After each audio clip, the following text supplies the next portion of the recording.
Lanjutkan kajian kita masih membahas 10 kaidah di dalam membersihkan jiwa, dan kita masuk pada poin yang ketiga, menjadikan Al-Quran sumber dari tazkiyatun nufus. Ma'asyiral muslimat yang dimuliakan Allah Subhanahu wa ta'ala, kita tahu bahwa Al-Quran adalah mukjizat terbesar yang Allah Subhanahu wa ta'ala anugerahkan kepada Rasul dan kepada umat Islam. Bahkan Allah Subhanahu wa ta'ala menjadikan orang-orang khusus dari kalangan manusia yang ada di bumi, dan mereka adalah ahlul Quran. Diriwayatkan dalam sebuah hadis dari Anas ibn Malik radhiyallahu anhu, Nabi SAW mengatakan, inna lillahi ahlina minan nas. Sesungguhnya Allah itu memiliki orang-orang khusus dari kalangan manusia. Kemudian Rasul ditanya, man hum ya Rasulullah? Siapa orang-orang khusus yang dekat dengan Allah Subhanahu wa ta'ala itu? Maka Nabi SAW mengatakan, hum ahlul Qur'ani ahlullahi wa khasatuhu. Mereka adalah ahlul Qur'an, dan ahlul Quran adalah ahlullah, orang-orang khusus Allah, dan mereka masuk pada keluarga Allah Subhanahu wa ta'ala. Tentu tidak heran kalau orang yang suka membaca Al-Quran, apalagi gemar membaca Al-Quran, apalagi sampai menghafalkan Al-Quran, mereka adalah keluarga Allah. Mereka adalah orang-orang khusus Allah Subhanahu wa ta'ala. Karena orang-orang yang mencintai Al-Quran itu senantiasa diutamakan Allah, baik di dunia ataupun di akhirat. Apabila mereka berada di majelis-majelis, maka ahlul Quran akan menjadikan Quran di hati-hati mereka.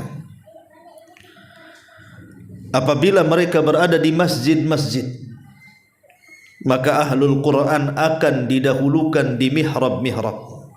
Sebagaimana Rasul mengatakan, ya ummul qawmu aqra'uhum li kitabillah. Yang berhak menjadi imam adalah orang yang pakar dengan Quran. Dan apabila dia di kuburan dan sudah meninggal dunia, maka mereka didahulukan, dimasukkan ke liang lahat, sebagaimana Nabi SAW mengatakan, unzuru ayyuhum akhdan bil Quran. Lihat siapa yang banyak hafalannya dalam Quran, yang banyak mengamalkan Al-Quran, yang banyak membaca Al-Quran, lebih dahulukan masuk, kata Rasul, dibandingkan yang lainnya. Ini di dunia, bagaimana pula di akhirat? Maka Rasul SAW bersabda, yuqalu li sahibil Quran iqra wartaq warattil kama kunta turattil fid dunya fa inna manzilataka inda akhiri ayatin taqra'uha. Akan dikatakan kepada para pakar-pakar Quran, kepada orang yang senang membaca Quran, baca, tartilkan bacaan, naiklah, dan engkau akan mendapatkan tingkatan yang paling tinggi di sorga sesuai dengan ayat yang akhir yang kau baca di dunia. Jadi di dunia diangkat derajatnya, dan di sorga juga diangkat derajatnya.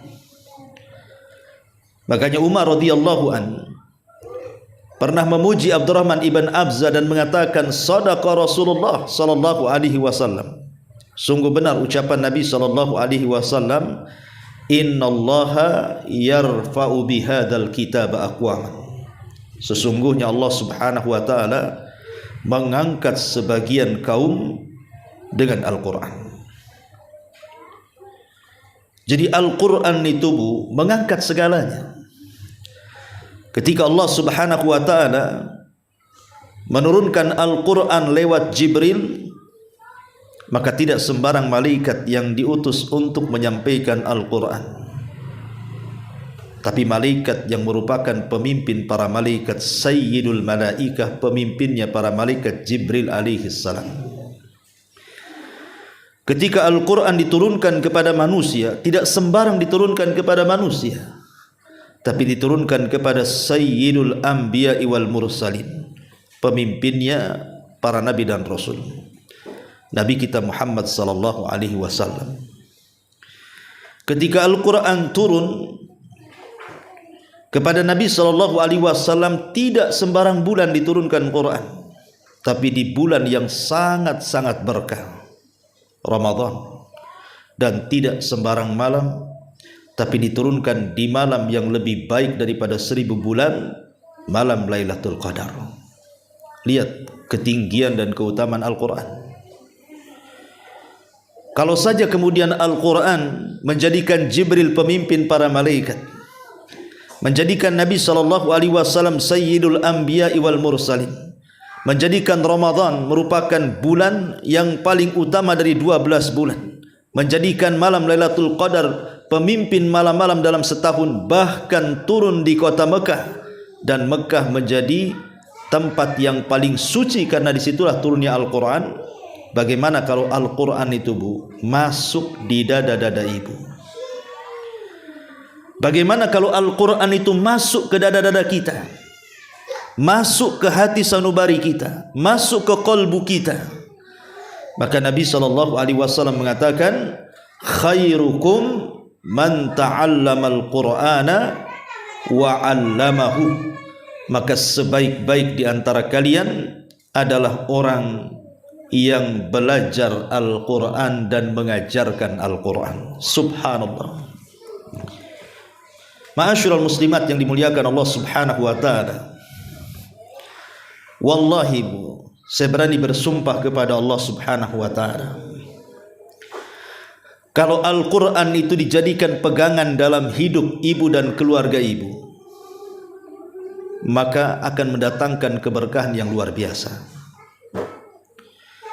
Dan ini mujarrab, artinya sesuatu yang sudah dipraktekkan, sesuatu yang sudah dibuktikan oleh para ulama. Bagaimana Al-Quran itu mempengaruhi segala sesuatu yang ada di sekitar kita. Dia bisa mempengaruhi pasangan kita, dia bisa mempengaruhi orang-orang di sekitar kita, bahkan bisa mempengaruhi kita sendiri, bahkan bisa mempengaruhi kepada rizki kita, kepada keberkahan kita, kepada kehidupan kita. Quran itu bisa merubah segalanya. Coba kalau seandainya Al-Quran diterapkan, setiap hari ibu baca Quran 1 lembar, kemudian suami juga membaca Al-Quran, kemudian anak-anak juga membaca Al-Quran, kemudian ajak tetangga-tetangga kita untuk membaca Quran, ibu akan lihat bagaimana pengaruh Al-Quran itu luar biasa dalam kehidupan kita, baik dalam kemudahan rizki, baik dalam kemudahan urusan, baik dalam kemudahan masalah, baik dalam menyelesaikan segala konflik, dan begitu seterusnya. Ya, karena Quran itu adalah petunjuk dari Allah Subhanahu wa ta'ala. Maka jangan sampai satu hari ibu tidak baca Quran, karena pengaruhnya luar biasa. Nanti saya akan sebutkan bagaimana Al-Quran itu mempengaruhi segalanya. Ma'asyiral muslimat yang dimuliakan Allah Subhanahu wa ta'ala, di dalam Al-Quranul Karim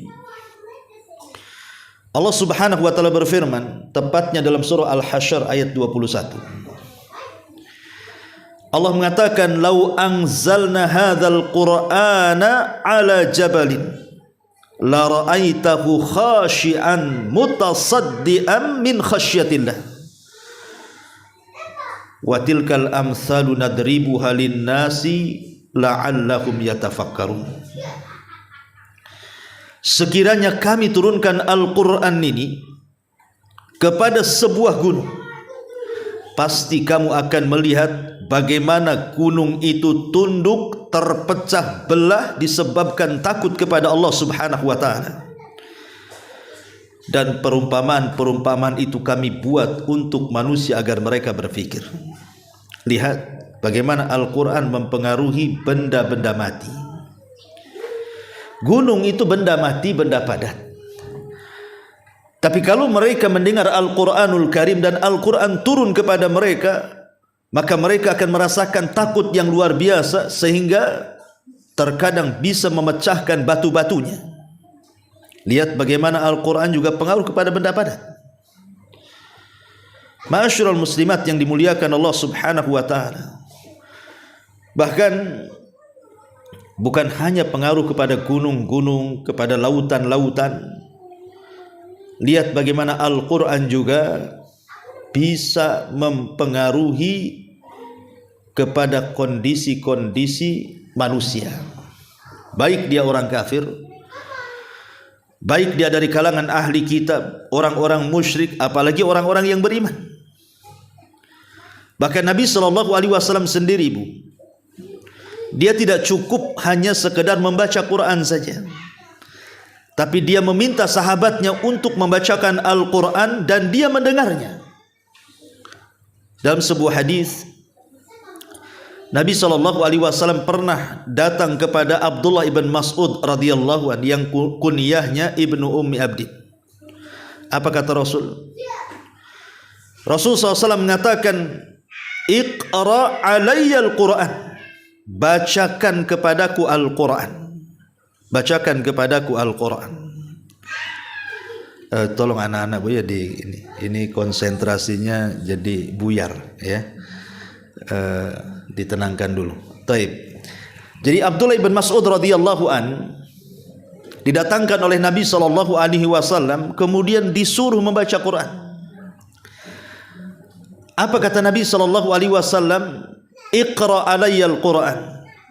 Bacalah untukku Al-Quran. Subhanallah. Quran turun kepada Nabi, tapi Nabi minta dibacakan Quran. Artinya terkadang pengaruh Al-Quran itu kalau kita baca kurang berpengaruh, tapi kalau kita mendengar terkadang pengaruhnya juga kuat.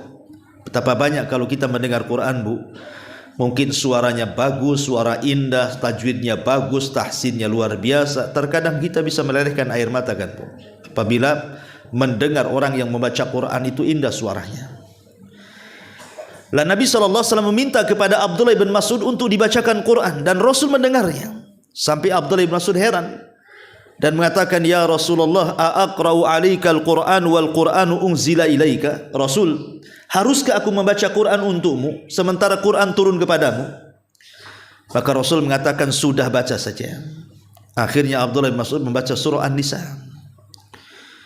Kemudian dia mengatakan sampai kepada ayat fa kaifa idza ji'na min kulli ummatin bisyahid wa ji'na bika ala haula'i syahida.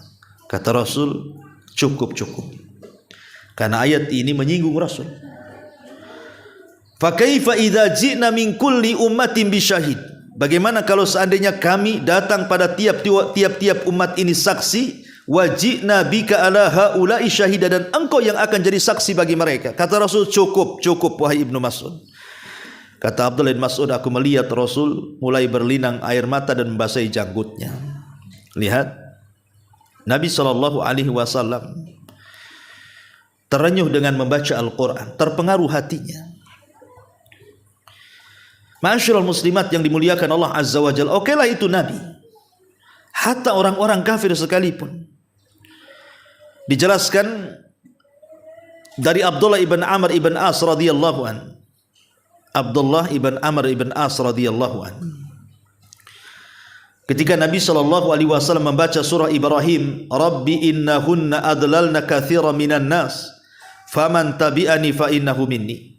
Ya Rabb, sesungguhnya mereka berhala-berhala itu sudah menyesatkan kebanyakan manusia, maka barang siapa yang mengikuti aku maka dia termasuk golonganku.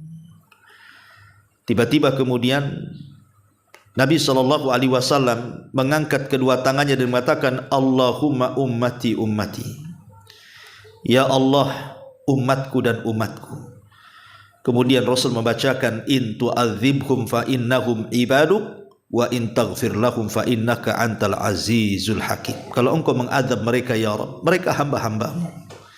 Jika engkau mengampuni mereka, maka engkau adalah zat yang maha kuat lagi maha bijaksana. Akhirnya Nabi SAW menangis sejadi-jadinya. Kemudian Allah Subhanahu wa taala ketika itu memerintahkan Jibril dan mengatakan, ya Jibril, idhab ila Muhammad, pergi kau kepada Muhammad. Dan Allah Maha tahu kondisi Rasul. Kata Allah, fasalhu ma yubki, tanya kepada dia apa yang membuat engkau menangis. Maka Jibril alaihi salatu wassalam datang dan mengatakan kepada Nabi SAW, ma sya'nuka tabki ya Muhammad, apa masalahmu, kenapa kau menangis? Maka Rasul sallallahu alaihi wasallam mengatakan begini dan begitu. Maka kemudian Jibril mengatakan, aku menyampaikan pesan dari Allah, inna sanurdika fi ummatika, kami akan redha kepadamu wahai Muhammad tentang umatmu, wala nasu'uka, dan tidak akan berbuat jahat kepadamu. Jadi Nabi SAW luar biasa ketika merenungkan ayat. Makanya wajar ayat ini juga berpengaruh kepada siapa? Orang-orang kafir. Dulu di zaman sahabat ada namanya Zubair bin Mut'im. Masih kafir, belum masuk Islam. Zubair bin Mut'im ini. Zubair bin Mut'im ini dendam kepada Nabi SAW dan ingin membunuh Nabi. Dari Mekah dia sudah bawa pedang. Memang tujuannya ingin bunuh Nabi, karena dia dendam kerabatnya banyak mati di perang Badar. Ketika sampai di kota Madinah, ngendap-ngendaplah dia mencari waktu kapan bisa menyerang Nabi. Rupanya ketika itu waktu yang tepat adalah ketika Rasul sedang melaksanakan sholat. Dipikirnya karena orang sholat tidak bawa senjata. Lah ketepatan ketika itu Rasul sedang sholat maghrib. Akhirnya kemudian Zubair bin Mut'im ini sudah hampir menghunus pedangnya dan siap menyerang Rasul, yang ketika itu Rasul sedang mengimami sholat maghrib. Tiba-tiba Zubair memperhatikan dengan seksama apa yang dibaca Nabi SAW dalam salat maghrib itu.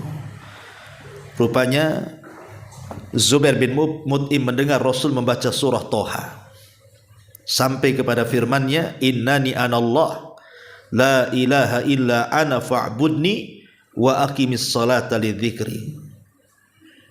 Kemudian juga fa aslama, dijelaskan tiba-tiba ketika mendengar ayat ini dan ayat Toha yang lainnya, am khuliqu min ghairi syai'in am humul khaliqun am khalaqas samawati wal arda la yuqinun, bicara tentang kebatilan berhala-berhalanya. Tiba-tiba Zubair bin Mut'im pun masuk Islam, enggak jadi bunuh Nabi, padahal pedang sudah di tangannya dihuluskan, Bu. Tiba-tiba dia ketika mendengar surah Toha dibacakan itu, langsung dia terpengaruh dan masuk Islam.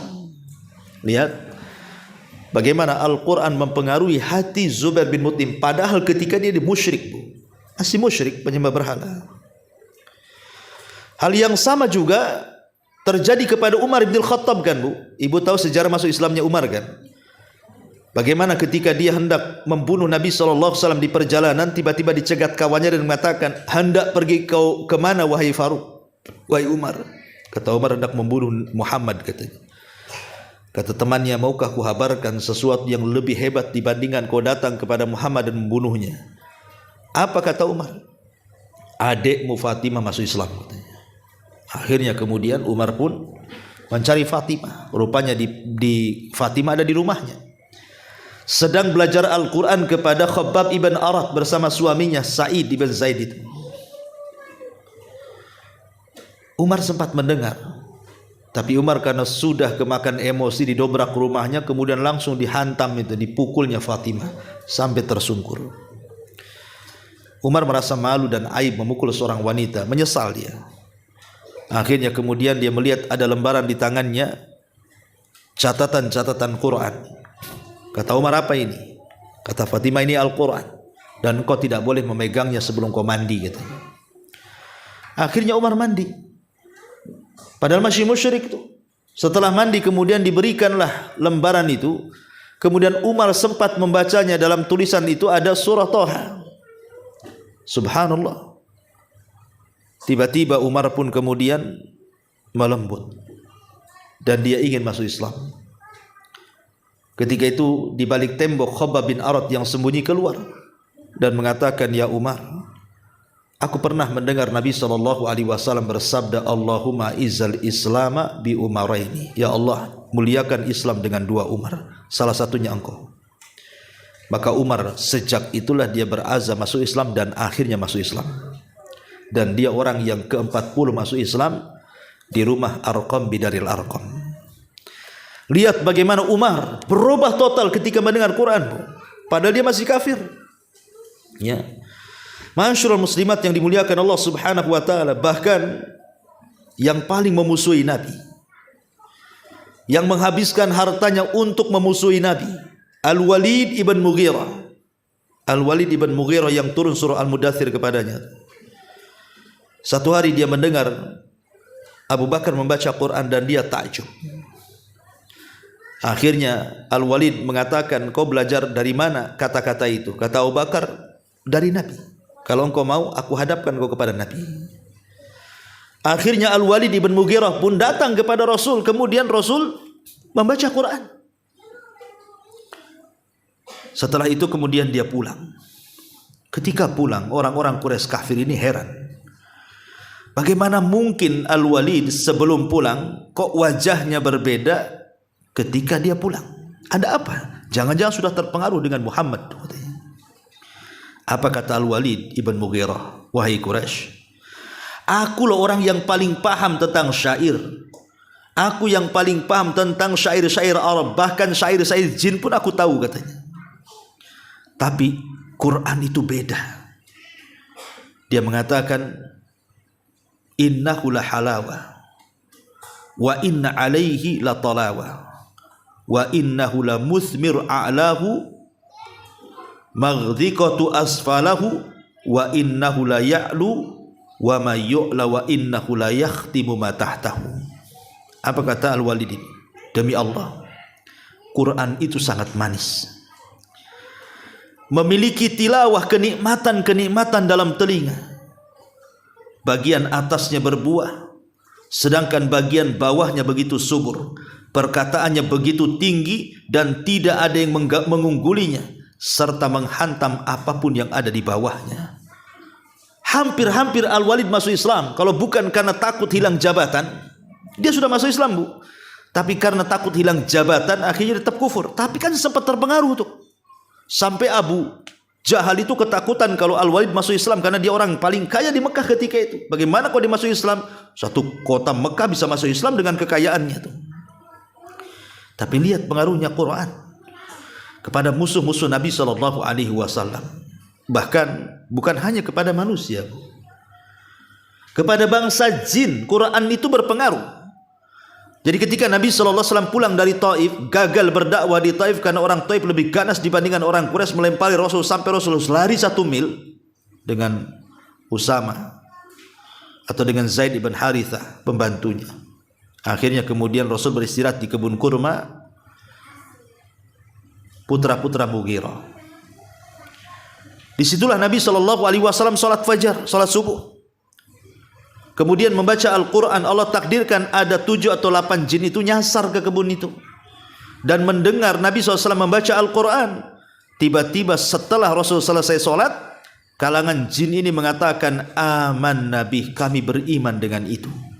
Dari sini turun surah Jin ayat 1 sampai 2. "Qul uhiya ilayya annahu istama'a nafarun minal jinni faqalu inna sami'na qur'anan ajaba yahdi ila rusdi fa'amanna bih wa lan nusyrika bi rabbina ahada." Katakan, ya Muhammad, telah diwahyukan bahwa ada sekelompok jin, mereka mengatakan kami mendengar Al-Quran yang ajaib yang mengantarkan kepada petunjuk, kami pun beriman dengannya dan kami berjanji tidak akan menyekutukan Allah dengan siapapun. Dan Allah gambarkan lebih lengkapnya dalam surah Al-Ahqaf ayat 29 sampai 32, "Wa id sarafna ilaika nafaran minal jinni yastami'unal Qur'an falamma hadaruhu qalu ansitu falamma qudiya wallaw ila qaumihim munzirin." Ketika kami palingkan kepadamu sekelompok jin, kata Allah, mendengarkan bacaan Quran. Ketika mereka hadir mendengarkan, mereka mengatakan diam, diam. Dengarkan orang itu membaca. Kemudian mereka beriman. Setelah itu mereka berpaling pulang ke kaumnya dan menjadi pemberi peringatan kepada kaum sesama bangsa jin. Subhanallah, satu kali dengar Quran, jin beriman, Bu. Itulah kadang-kadang, Bu, ya, kita ini tidak lebih baik daripada jin pula. Jin sekali mendengar beriman, Bu. Manusia ini berkali-kali dengar Quran, Bu, tidak beriman. Kadang-kadang lari pula orang dengar Quran itu. Coba ibu bawa Quran, ada tetangga yang sedang ngerumpi, Bu, duduk di sampingnya baca surah Al-Baqarah, Bu. Buyar itu, Bu. Ini tempat ngerumpi. Kok salah tempat katanya. Kadang-kadang kan aneh, Bu. Saya pikir Quran dibacakan jin aja yang lari, tetangga pun bisa lari. Ya mungkin ada jinnya mungkin itu. Tapi yang jelas bahwa bagaimana di sini Al-Quran itu mempengaruhi sampai kepada bangsa jin, kan luar biasa, ya. Luar biasa pengaruh Al-Quran itu. Ma'asyiral muslimat yang dimuliakan Allah Subhanahu wa taala, bahkan Quran juga mempengaruhi para malaikat. Bukan jin aja, malaikat aja terpengaruh. Disebutkan dalam Bukhari Muslim tentang seorang sahabat namanya Usaid bin Hudzair radhiyallahu an. Jadi Usaid bin Hudzair ini satu malam dia membaca Quran. Tiba-tiba kuda yang diikatnya itu ramai aja. Sementara di samping kudanya ada putranya Yahya yang sedang tidur. Jadi setiap dia baca Quran, kudanya ngeringki, ramai bergerak. Akhirnya dia takut kalau kakinya menyepak anaknya si Yahya itu. Berhenti dia. Baca Quran gitu lagi, berhenti lagi. Sampai karena ketakutan berhenti dia tidak baca Quran, tapi dia sempat melihat ada kilat dari langit. Keesokan harinya dia datang kepada Nabi SAW menceritakan hal itu. Apa kata Rasulullah? Kenapa kau tidak teruskan bacaan Quran? Kenapa kau berhenti? Kalau engkau meneruskan bacaanmu, maksudnya bacaan Qurannya Usaid bin Hudzair ini, apa kata Nabi SAW? Maka akan turun sakinah, ketenangan dari langit yang dibawa para malaikat. Ya. Jadi malaikat terpengaruh kepada orang yang membaca Quran dan akan menurunkan sakinah, ketenangannya kepada siapapun yang membacanya. Ma'asyiral muslimat yang dimuliakan Allah Azza wa Jalla, bahkan sampai kepada ahli kitab sekalipun. Ahli kitab itu kan sudah punya kitab. Mereka Yahudi punya Taurat, Nasrani punya Injil. Tetapi ketika sebagian mereka membaca Quran, mereka terpengaruh. Ingat kisah Raja Najasyi? Najasyi itu kan tokoh Nasrani dan juga raja dari raja-raja Ethiopia. Ketika para sahabat hijrah pertama kali ke Habasyah, ke negerinya Najasyi, maka orang-orang Quraisy kan tidak setuju, bahkan mengutus Amr ibn As untuk mengembalikan mereka. Tapi terjadilah perdebatan antara para sahabat orang musyrik dan juga di hadapan Raja Najasyi.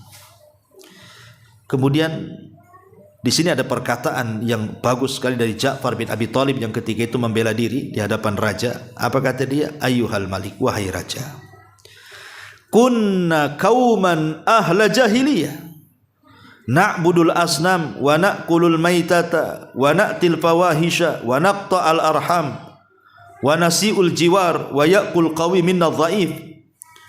Dulu kami ini umat yang jahil, wahai raja. Kami dulu menyembah patung, memakan bangkai, berzina, memutus silaturahim, buruk dengan tetangga, yang kuat menindas yang lemah. Tiba-tiba Allah utus kepada kami seorang nabi. Kami kenal nasabnya, kami kenal kejujurannya, kami kenal amanahnya, kami kenal bagaimana dia menjaga kehormatannya. Dia pun mengajak kepada kami untuk mentauhidkan Allah.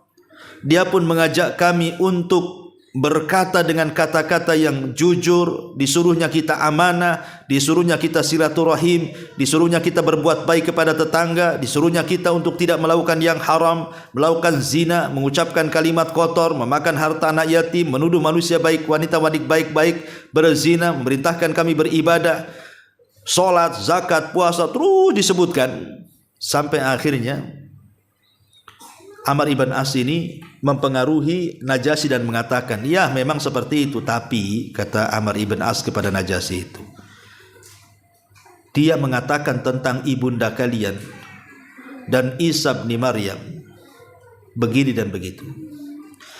Akhirnya kemudian Ja'far ibn Abi Thalib membacakan surah Maryam. Bagaimana sikap kaum muslimin terhadap Maryam dan Isa. Dalam surah Maryam kan diceritakan. Ketika Najasyi mendengar bagaimana Al-Quran membaca, ketika Ja'far bin Abi Thalib membacakan surah Maryam itu, sampai meleleh air matanya. Terpengaruh dengan bacaan Quran. Itu Najasyi yang sudah punya agama, yang sudah yakin dengan Injil. Tapi ketika mendengar Quran dia bisa melelehkan air mata, dan akhirnya Najasyi pun masuk Islam. Walaupun cuma satu orang kan yang masuk Islam dari kalangan Ethiopia, ya, rajanya sendiri. Tapi bagaimana Quran itu membawa pengaruh luar biasa ke dalam hati. Pengaruh yang luar biasa ke dalam hati kita dan bisa merubah kita. Ma'asyiral muslimat yang dimuliakan Allah Azza wa Jalla, baik di sini mu'allif hafizahullah taala dalam bab ketiga ini menjadikan Al-Quran sebagai sumber tazkiyatun nufus. Beliau mencantumkan firman Allah Azza wa Jalla di sini, laqad mannallahu 'alal mu'minin id ba'atsa fihim rasulan min anfusihim yatlu 'alaihim ayatihi wa yuzakkihim wa yu'allimuhumul kitaba wal hikmah. Sungguh Allah telah memberi karunia kepada orang-orang yang beriman ketika Allah mengutus pada mereka seorang rasul dari golongan mereka sendiri, di mana tugas seorang rasul ini membacakan kepada mereka Al-Quran, ayat-ayat Allah, dan datang membersihkan jiwa mereka dan mengajarkan kepada mereka Alkitab dan juga Al-Hikmah, kebijaksanaan. Lihat, salah satu tujuan diturunkan Al-Quran adalah membersihkan jiwa. Kenapa demikian? Apa rahasia kenapa Quran itu bisa membersihkan jiwa-jiwa kita, hati-hati kita? Karena Quran itu petunjuk, Bu. Begini, Bu, ya. Di dalam jasad saya, di dalam jasad ibu, ada hati. Hati ini sangat kecil, tapi memiliki pengaruh yang luar biasa kepada badan dan lingkungan. Padahal dia kecil hati itu, hanya sekepal saja hati itu kan, tapi pengaruhnya luar biasa. Di mana hati kita ini bisa baik dan bisa jahat. Kalau dia baik, terpengaruh seluruh anggota badannya. Kalau dia jahat, terpengaruh juga seluruh anggota badannya. Kata Nabi SAW, idza saluhat saluhal jasadu kulluh wa idza fasadat fasadal jasadu kulluh. Kalau hati ini baik, maka baik semuanya. Kalau hati jahat, jahat semuanya. Itulah hati. Hati itu seperti itu. Lah kalau hati seperti ini, pengaruhnya luar biasa hati ini, ya. Orang bisa baik dan orang bisa jahat. Kalau hati yang bisa menentukan arah kemana badan ini harus bergerak, kepada kebaikankah ataukah kepada kejahatankah, kemudian dipenuhi dengan hidayah, dipenuhi dengan Al-Quran yang merupakan hidayah, yang di dalamnya ada wejangan-wejangan, ada perintah-perintah, ada larangan-larangan, ada kebaikan-kebaikan. Saya kira hati itu pasti akan dipenuhi dengan kebaikan. Dan kalau hati dipenuhi dengan kebaikan, anggota badan itu hanya mengikuti saja. Apa kata hati? Kata hati, mata, Quran melarang kau memandang yang haram, pandang yang halal. Maka mata akan memandang yang halal. Telinga, Quran melarang kau mendengar gibah, kau mendengar hal-hal yang dosa. Dengarkan ke yang bagus, dengarkan Quran, dengarkan dzikir, dengarkan nasihat.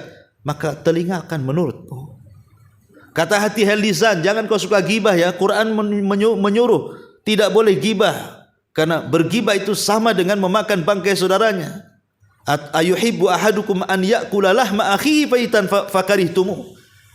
Maka lisan pasti akan berhenti, Bu. Kalau kata hati diam, uskut la tatakallam, diam, jangan bicara, ya, pasti akan diam.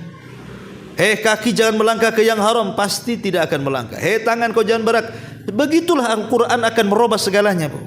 Makanya kenapa Al-Quran itu bisa membersihkan jiwa, karena memang Al-Quran itu sendiri petunjuk, mengarahkan kita kepada yang baik. Bukan hanya sekedar itu, dia adalah obat.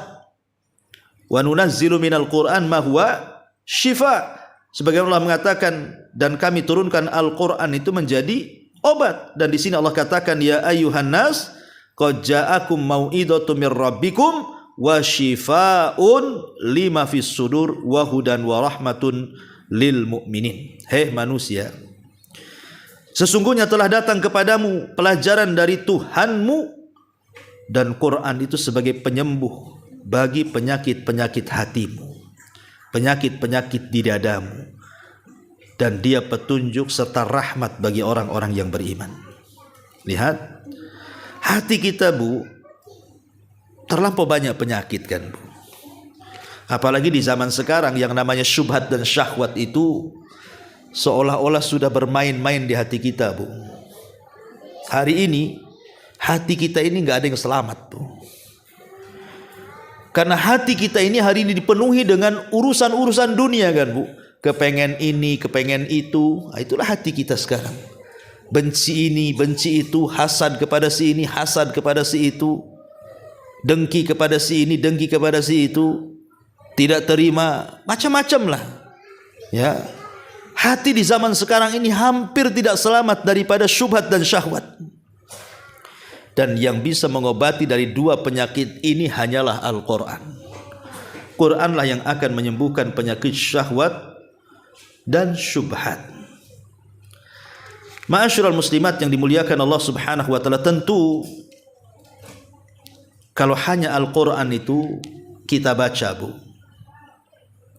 tentu tidak ada pengaruhnya sedikit. Kalau ibu baca Quran, ambil Quran, kemudian hanya sekedar baca, Bu, terkadang Quran itu tidak berpengaruh. Ya baca-baca gitu saja kan. Ibu nggak merasa bergetar hatinya, menangis karena membacanya, memikirkan dosa. Kenapa, Bu? Kok kalau kita baca Quran hari ini kok kayaknya itu pengaruhnya kurang? Ya. Pertama, Bu, karena kita ini ketika membaca Quran boleh jadi tidak menghadirkan hati. Tidak menghadirkan hati. Karena Al-Quran itu akan berpengaruh ke dalam hati kita yang membacanya kalau hati kita dihadirkan. Dan itu Allah katakan dalam surah Qaf ayat 37 kan, inna fi dzalika la dzikra liman kana lahu qalbun aw alqas sam'a wa huwa syahid. Dan Al-Quran itu adalah peringatan. Untuk siapa? Untuk yang punya hati. Jadi kalau hatinya lalai, malas-malas baca Quran, ya nggak ada pengaruhnya lah kan itu. Apalagi baca Quran sambil sekali-kali baca handphone. Nah, apa itu, Bu?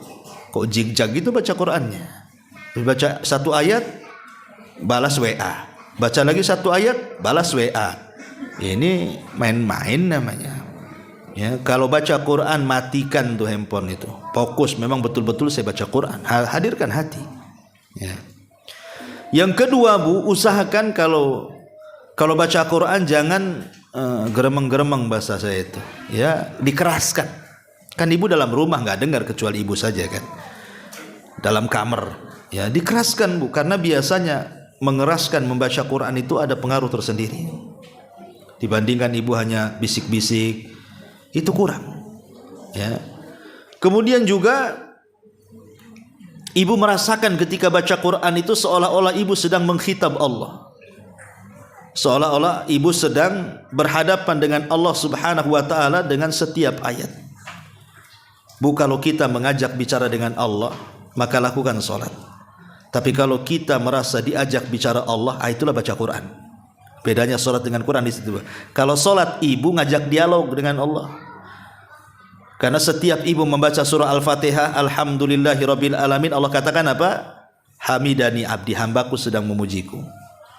Apabila kita membaca Ar-Rahman Ar-Rahim, Allah jawab apa? Athna alayya abdi, hambaku sedang mengagungkan aku. Apabila kita membaca Maliki Yaumiddin, Allah jawab gimana? Majjadani abdi, hambaku sedang membesarkan aku. Kalau kita hendak berdialog dengan Allah, lakukan salat. Tapi kalau kita hendak diajak dialog oleh Allah Subhanahu wa taala, baca Quran. Hadirkan dalam hati bahwa kita sedang sedang diajak dialog oleh Allah Subhanahu wa taala. Sehingga enggak main-main. Ibu saja kalau seandainya datang ke wali kota, gubernur, ditata rapi bahasanya. Ya kan, takut salah, takut tersinggung. Masalah nih. Masa sama wali kota ditata rapi, kok kepada Allah kok asal-asalan, nih gimana ceritanya? Ya, tentu akan lebih lagi kan, kita lebih sopan lagi dengan Allah Subhanahu wa taala. Termasuk juga kalau ingin terasa ketika baca Quran itu, cobalah mentadaburi ayat-ayat itu. Alhamdulillah Bu, sekarang kan sudah dimudahkan tuh terjemahan Quran, ya. Sekali-kali Ibu mungkin sudah menghatamkan beberapa kali hatam Quran itu, bacalah terjemahannya supaya Ibu minimalnya tahu isinya, ya. Syukur-syukur Ibu membeli tafsir terjemahan, Ibu juga baca tafsirnya supaya makin lagi paham, oh begini si Quran itu rupanya. Sehingga makin lagi pengaruhnya luar biasa kepada kita. Kemudian coba juga baca-baca kisah-kisah dalam Quran. Kisah-kisah Quran kan banyak tuh Bu, kisah-kisah orang dulu, kisah para nabi. Karena terkadang kisah itu mempengaruhi juga tuh. Ya.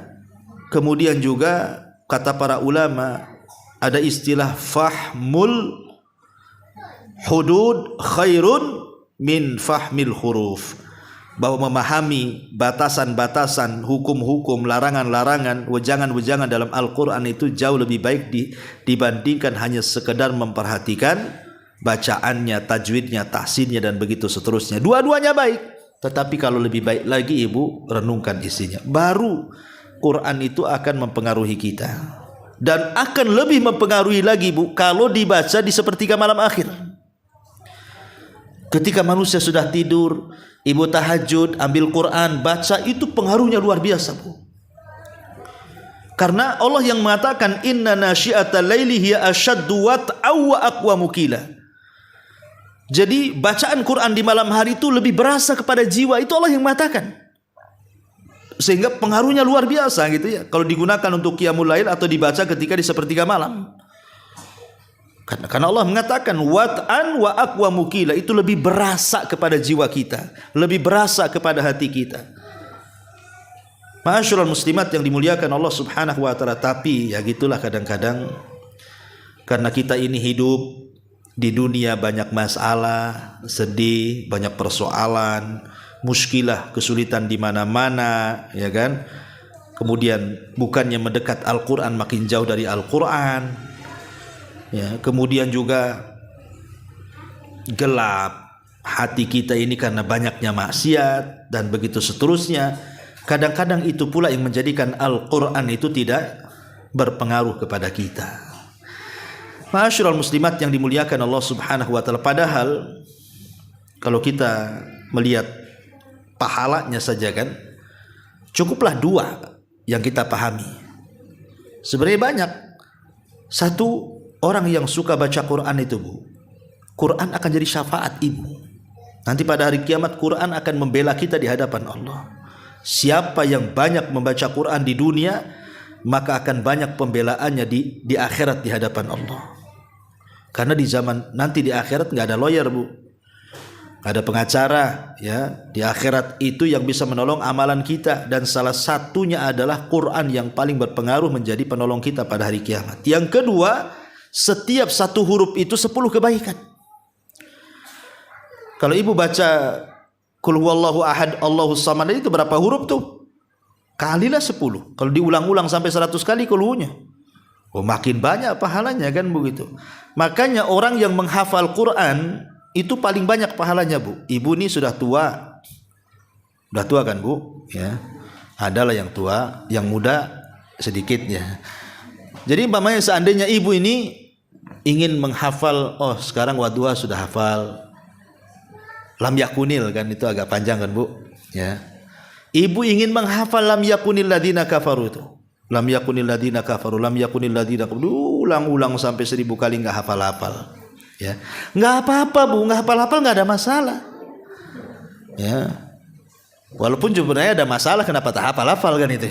Maksud saya enggak ada masalah itu jangan berhenti gara-gara tidak hafal. Kok enggak hafal-hafal saya kan?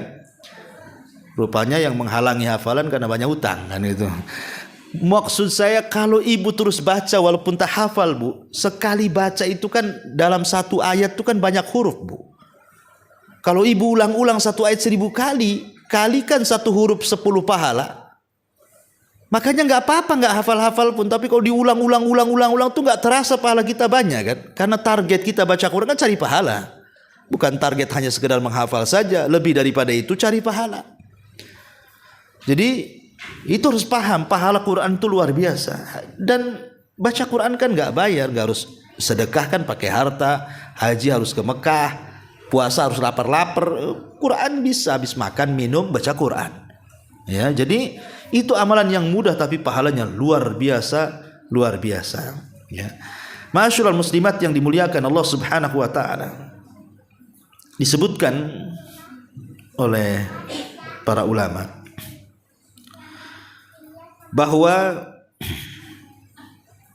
Al-Quran ini memiliki buah, memiliki pengaruh, buah yang sangat luar biasa yang bisa mempengaruhi hati-hati kita.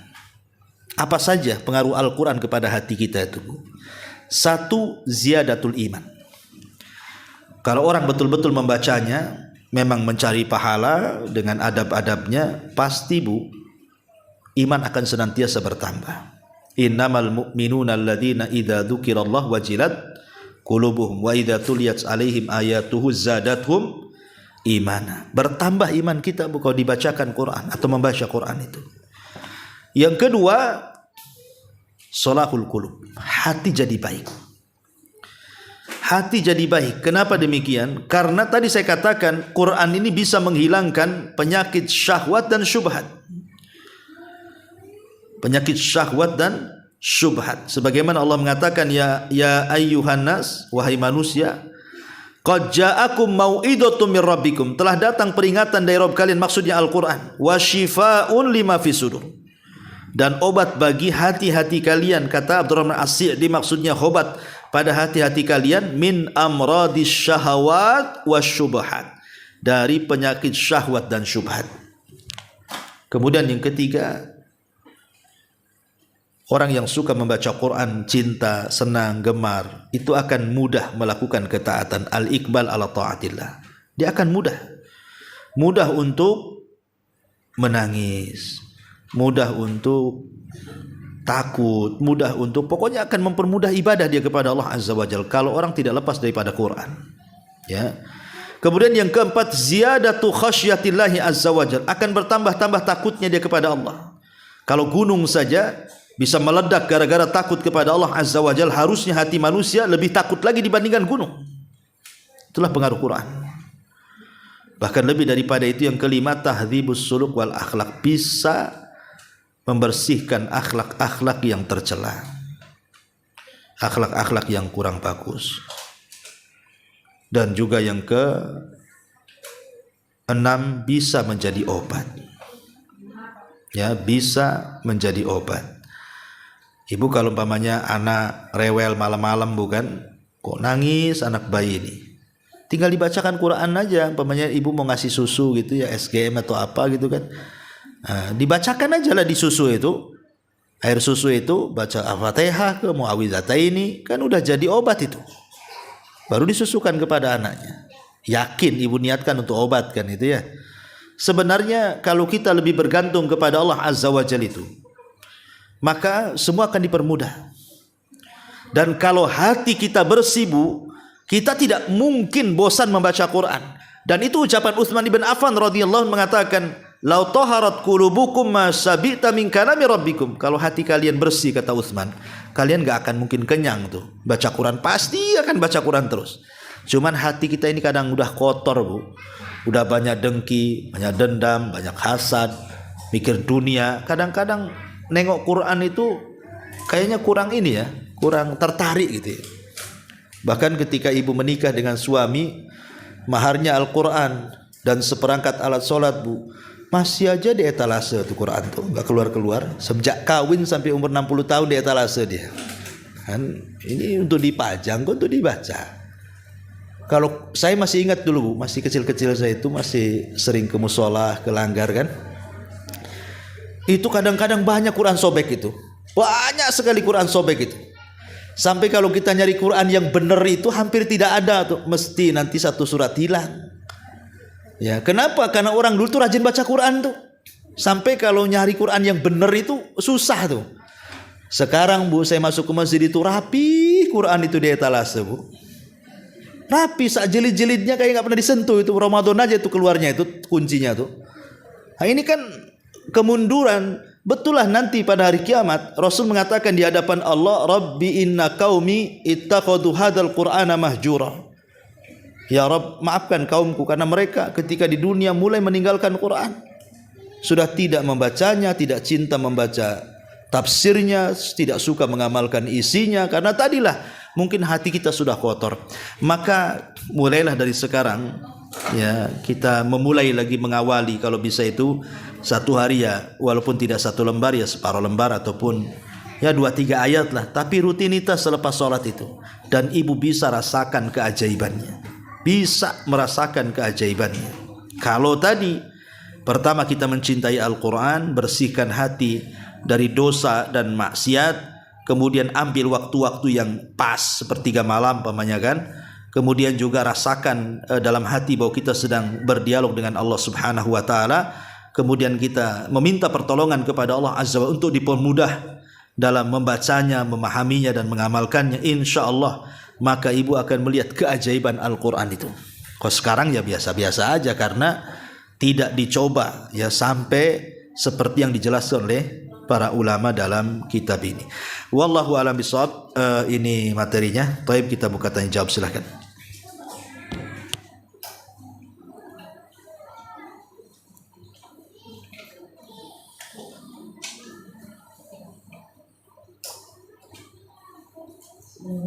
Assalamualaikum warahmatullahi wabarakatuh. Waalaikumsalam warahmatullahi wabarakatuh. Ustaz mau bertanya tentang Al-Quran yang mengatakan satu huruf dengan 10 kebaikan. Maksud 10 kebaikan itu 10 pahala atau gimana Ustaz? Mohon penjelasannya Ustaz. Iya, alhamdulillah. Nabi mengatakan man qara'a harfan min kitabillah falahul hasanatu wal hasanatu bi asyri amsalihha. La aqulu alif lam mim harfun walakin alifun harfun lamun harfun mimun harfun. Kata Nabi SAW, yang siapa yang membaca satu huruf itu sama dengan satu kebaikan yang dilipat gandakan menjadi 10 kali lipat kebaikan. Aku tidak katakan alif lam mim satu huruf kata Nabi, tapi alif satu huruf, lam satu huruf, mim satu huruf kata Nabi. Yang dimaksud di sini ya kebaikan, ya maksudnya pahala. Ya kebaikan pahala. Ataupun bisa diartikan kebaikan-kebaikan yang lainnya. Ya, kebaikan dalam kehidupan kita. Boleh jadi kalau kita membaca Quran, kebaikan kita akan bertambah 10 kali lipat, baik kesehatannya, baik rizkinya, baik berkahnya, ataupun mungkin kalau kita baca di rumah mungkin lebih diperbaiki lagi 10 kali lipat yang biasanya, lebih berkah lagi, lebih sakinah, mawaddah dan rahmah lagi kan. Karena umum ini ya, kalimat hasanah kebaikan ini bisa diartikan pahala atau kebaikan yang lebih daripada itu. Yang jelas kita yakin dan kita niatkan lillah karena Allah. Yang kedua ingin mendapatkan pahala dan kebaikan. Insyaallah Al-Quran itu berkah. Tidak ada perkara yang bisa memperbaiki hati melebihi Quran. Begitu kata para ulama. Wallahu a'lam.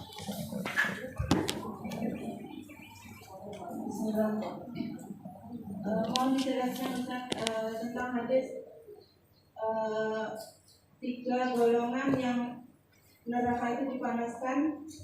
Pertama kali golongan ini yang dimasukkan duluan, diantaranya adalah orang yang membaca Al-Quran untuk dikatakan sebagai qori. Mohon penjelasannya Ustaz. Terus bagaimana caranya agar ketika membaca Al-Quran itu ikhlas, dijauhkan dari sifat riya. Wah ya, hadis itu hadis yang masyhur dan sahih. Kata Nabi SAW, Thalathun man tusyu'ira yaumal qiyamah. 3 kelompok yang pertama kali sentuh oleh api neraka. Nah, salah satunya adalah ahlul Quran kata Rasul. Mereka adalah para pakar-pakar Quran. Nanti pada hari kiamat pakar-pakar Quran ini akan didatangkan di hadapan Allah, kemudian akan ditampakkan di dunia bagaimana dia membaca Quran, mendakwahkan Quran, dan dia mengetahui, dan dia mengatakan, betul itu aku ya Rabb. Kata Allah, untuk apa kau lakukan? Dia mengatakan, aku melakukan karenamu. Apa kata Allah? Kadzabta dustakam, kadzabta dustakam. Engkau melakukan itu supaya manusia menganggap engkau ini qari, engkau ini qari, kau ini seorang pakar Quran, kau bukan karena Allah Subhanahu wa taala. Jadi maksudnya di sini adalah orang yang beribadah karena riya, orang yang baca Quran karena riya. Itu yang dimaksud di sini. Ya. Makanya kemudian tujuan kita menghafal Quran, tujuan kita belajar Quran itu ya untuk diamalkan.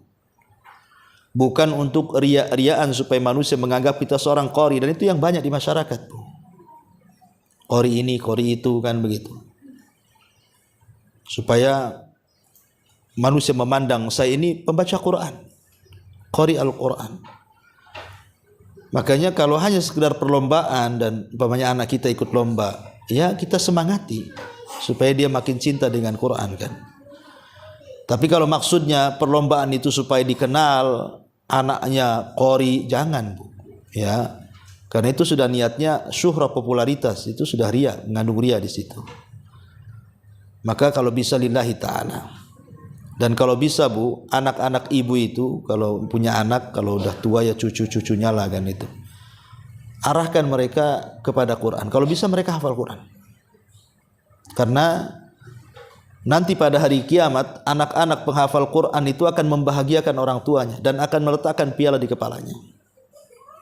Dan tiba-tiba orang tuanya mendapatkan tingkatan tinggi di sorga yang ia tidak tahu, rupanya anak yang mengangkat derajatnya.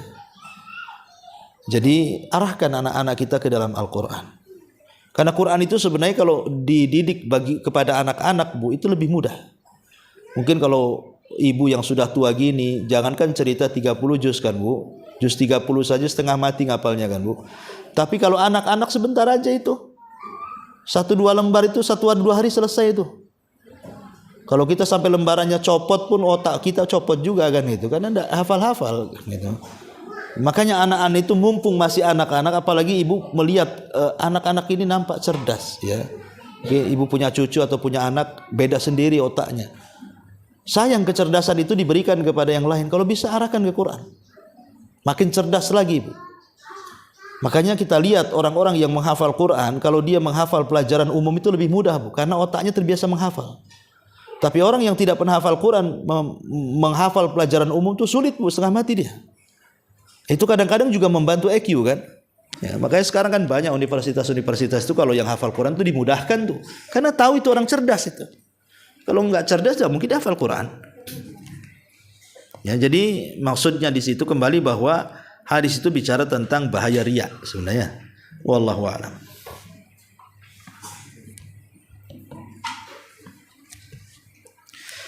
Taib, saya kira cukup ya sampai di sini. Mudah-mudahan ada manfaatnya. Subhanaka wa bihamdika asyhadu an la ilaha illa anta astaghfiruka wa atubu ilaik.